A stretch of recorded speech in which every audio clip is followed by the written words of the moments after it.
she had said this, she went back and called her sister Mary and told her privately, "The teacher is here and is calling for you." And when she heard it, she got up quickly and went to him. Now Jesus had not yet come to the village, but was still in the place where Martha had met him. The Jews who were with her in the house, consoling her, saw Mary get up quickly and go out. They followed her because they thought that she was going to the tomb to weep there. When Mary came where Jesus was and saw him, she knelt to his feet and said to him, "Lord, if you had been here, my brother would not have died." When Jesus saw her weeping and the Jews with her also weeping, he was greatly disturbed in spirit and deeply moved. He said, "Where do you lead him?" They said to him, "Lord, come and see." Jesus began to weep. So the Jews said, "See how he loved him?" But some of them said, "Could not he who opened his eyes of the blind man have kept this man from dying?" Then Jesus, again greatly disturbed, came to the tomb. It was a cave, and a stone was laying against it. Jesus said, "Take away the stone." Martha, the sister of the dead man, said to him, "Lord, already there is a stench because he's been dead for 4 days." Jesus said to her, "Did I not tell you that if you believed, you would see the glory of God?" So they took away the stone, and Jesus looked upward and said, "Father, I thank you for having heard me. I know that you will always hear me, but I have said this for the sake of the crowd standing here, so that they may believe that you sent me." When he had said this, he cried with a loud voice, "Lazarus, come out!" The dead man came out, his hands and feet bound with strips of cloth, and his face wrapped in a cloth. Jesus said to him, "Unbind him and let him go." Many of the Jews, therefore, who had come with Mary and had seen what Jesus did, believed in him. Thank you,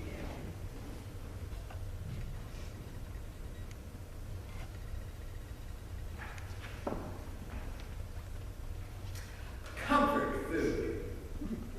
You know, that stuff that we love to eat. It's food that soothes our souls. It makes us feel all warm and wonderful when we eat it. Most of us love comfort food. And I think that for many of us, macaroni and cheese ranks right up there, close to the top of the list of our favorite comfort foods. Now, it just so happens that each of you have some of this wonderful comfort food with you this morning. Well, at least you have the macaroni. Have you ever considered macaroni all by itself? It's not very appetizing on its own. This raw stuff is brittle and dry and not very tasty.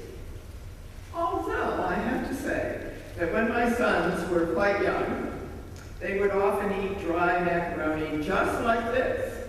So I guess there's no accounting for taste.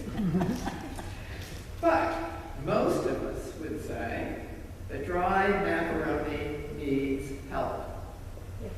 Other ingredients have to be added before it can qualify as comfort food. Dry macaroni doesn't do too well all by itself. Ezekiel found himself in a valley of bones, dry, brittle, dead bones. Now that's not a very comfortable place to be. I certainly wouldn't want to find myself wandering around a bunch of dried up old bones, would you? Here's how it was. Ezekiel and the people of Israel were in exile in Babylon. They were victims of a war they had lost. And so many people were forced to live in Babylon, far from their comfort zones.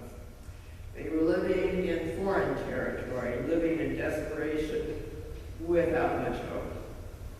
The prophet and teacher Ezekiel was among these refugees. As a matter of fact, he was one of the very first to be carted off.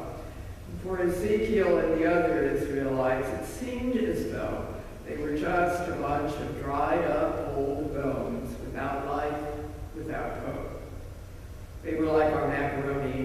macaroni here, dry and brittle. But God came to Ezekiel and told him to begin talking to the bones, to preach to them, to bring them back to life. Now, we don't know exactly what Ezekiel said to the bones, but it must have been some awfully good preaching, because the bones, these dead, dry bones, began to respond.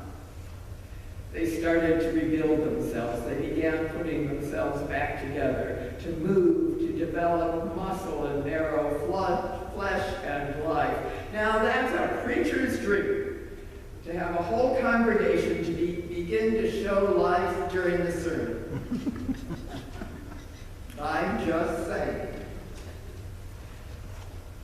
You see, the macaroni was beginning to cook, to soften, to have some substance. There is still a very important ingredient missing in our bones. They were moving and existing, no longer dead, but they really weren't alive either. These bones of ours were just sort of going through the motions. They didn't have direction or purpose. They were in chaos. God let Ezekiel know that his work wasn't done yet. Something else had to happen to these bones in order to resurrect them, to bring them out of the depths of chaos, out of the pit of despair. So God told Ezekiel to breathe on those bones, give them breath, let the winds come and blow the Spirit of God into them. That's what they needed. The winds came, the breath came, the Spirit of God came, and then there was real life.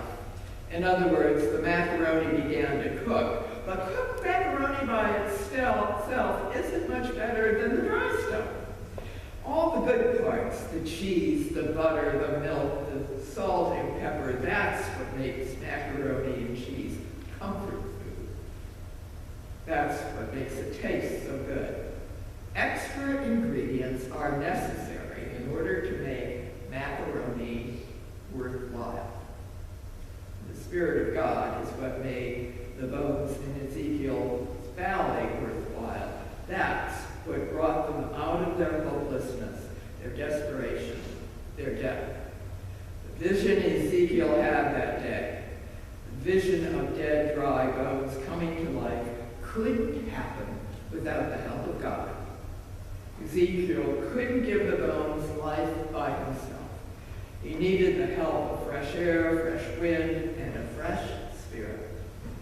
And God was there to give that to the bones, to blow the spirit of hope and life back into the bones that were exiled, bones that were refugees in a strange and foreign land. Breathing the wind of the Spirit into these meandering bones rejuvenated them. Before the breath of the Spirit, the bones just existed. They weren't really living. We all know the difference between existence and life. Existence is what we sometimes find ourselves doing day after day when we have no sense of purpose or direction. We perform our daily tasks. We go through and do whatever may be expected of us, but there really isn't a whole lot of life to what we do. When we lose our spirit, we are like the bones in Ezekiel's valley. We have all the right stuff, but we're still incomplete. It's as if we're like the cooked macaroni waiting for the rest of the stuff that will transform us into real food that provides nourishment. The bones in Ezekiel's valley were waiting for that transforming breath. They needed the power of God's Spirit before they could be whole and complete. The power of the Spirit was the key ingredient, the one thing they all had to have in order to once again become a community, a nation, a people. One author tells the story this way: under no circumstances do you want to be the target of stones being thrown by an angry mob. Nothing good comes from being on the wrong end of the stone toss. You See, there were some folks in Judea who wanted Jesus to be on the wrong end of those stones. Word was going around that he had said, "The Father and I are one." Now, someone could have called him a magician or a mystic or even a demon, and someone in the crowd would have slapped someone else on the back and said, "See there, Harvey, I told you so. You owe me $5. By calling himself God, that's blasphemy." People had all been pestering him to tell them who he was. "Come on, Jesus, who are you really? Come on, admit it. You're the Messiah, aren't you? Who are you?" "I am the Messiah." "Are not?" I can't believe he said that. The nerve of him. What made him say that? And so it didn't take long for the good church folk and talk to begin to turn into threats of stoning. So an instant retreat was forced on Jesus, a retreat that took him to the other side of the Jordan, just in time before the tar, feathers, and rocks showed up. Now, they had been in retreat for a while when the message came from Bethany. His friend Lazarus was sick, really sick, and Lazarus' sisters, Mary and Martha, were sending for Jesus. When he heard this message, Jesus sat down on the sand, his head in his hands. Finally, he said, "He won't die. We stay here." But then, 2 days later at breakfast, Jesus announced, "We're going to Judea." Excuse me," Peter interrupted. "Do the words 'stone the blasphemer' mean anything to you? Don't you remember what happened the last time you were in Judea? Wouldn't a trip to the Mediterranean do just as well?" Jesus explained, "We're going back because Lazarus is asleep." "Right, Jesus, lots of people are asleep at this hour." Sometimes Jesus must have felt as though his disciples had all the insights of a rutabaga. But he tried again. "Lazarus is dead." They got it. "And now, we've got to go there." Well, they still didn't get it. Maybe they thought Jesus had to do the funeral. The silence was broken by Thomas. "Well, let's go die with Jesus when he goes." You can't say that Jesus was lacking for support from his friends. When they arrived in Bethany, they found Lazarus had been dead for about 4 days, and all his friends and relatives were really upset. Martha ran to meet Jesus, filled with anger and frustration. "Where have you been?" demanded Martha. "If you had been here, Lazarus wouldn't have died. Why didn't you come earlier? It's all over now." Martha sobbed over her brother's unexpected death. "Lazarus wasn't old. He should have had a long life ahead of him." "It's not fair, Jesus. It's just not fair. We know Lazarus wouldn't have died if you had been around." "Where were you, Jesus, when we needed you?" Jesus said to her, "I was with you, and I am with you now." And then Jesus wept. Jesus wept. In those 2 words, we know that Jesus does not abandon us when we lose someone precious to us. Indeed, Jesus is with us, crying with us, sharing our anger over the unfairness of it all. Above all, Jesus is weeping tears of love for us. As God's Son, Jesus has come to share our life with us. All the pain and loss, all the times of sadness and hopelessness. And in the midst of the hopelessness and despair, Christ comes to offer us the promise and assurance of new life. As Jesus wept, he and the others went to the tomb together. Now, tombs in those days were usually caves carved into the limestone hillsides. And this particular cave already had several people placed placed in it, and there was nothing unusual about that. When they got there, Jesus stood in front of the tomb. He drew himself up to full height and commanded, "Remove the stone." What was he going to do? Was Jesus planning on going inside? Two of the disciples moved the rock and held their breath in anticipation. Jesus raised his arms toward heaven and prayed, and then in a loud voice he commanded, "Come out!" Who or what did he think was going to emerge from that tomb? A skeleton, a ghost, a bunch of dry bones? The dank air of the tomb slowly hissed from the hillside. The breeze suddenly stilled as a form walked from the dark cave. Jesus turned to them and said, "Go, unbind him." It was Lazarus. He was alive. From that point on, people began to recognize that Jesus was more than just a holy man. He could give life to everyone. But some folks were more attuned to death than life, and from that moment on, they began to plot the death of Jesus.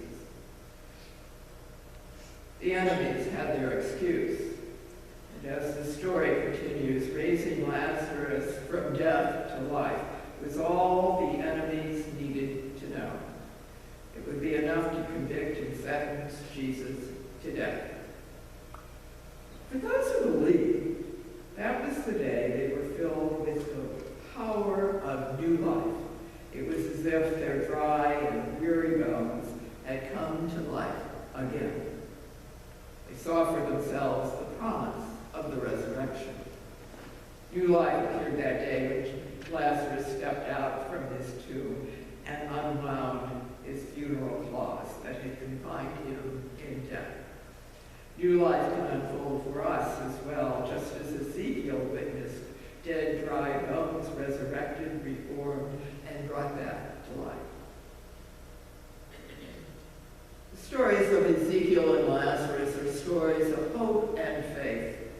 They are stories of God's power that can bring goodness from chaos, hope from despair, and new life from death. These are stories of God's power to transform, restore, and rejuvenate. I think especially right now, there's so much hopelessness in our world. Our lives are filled with challenges. We're afraid. We hear all the stories, read all the statistics. These days, we're constantly faced with the realities of sickness, death, and economic losses. Many of us are living in isolation, struggling to maintain life apart from our friends and family. We must deal with illness, loss, death, grief. It can seem so overwhelming that we really can't cope with it all. So we may find ourselves retreating into a sort of death. We just go through the motions of daily life. We can end up feeling like Ezekiel's valley of bones, dried up, lifeless. But then with the power of God's transforming love, something miraculous can happen. We can feel the breath of new life coming out over us, calling us to step out of our tombs of indifference and emptiness. Come out, Jesus calls to us. Come out of there and be set free by God's enduring love and promise of new life. 2 weeks from today, we will be celebrating Easter. We will worship God with a sense of renewed hope. The thing is, we still have to go through the difficult days of Holy Week. Before we can get to the Sunday of new life, we must travel through the dark valley of Good Friday. As we begin our journey with Christ, may we learn to trust our faith, that our faith will bring us out of the depths of despair. Through Christ, we are brought back to life. We aren't a bunch of dry, old bones. Rather, we are a resurrection people who find comfort in the assurance that God's love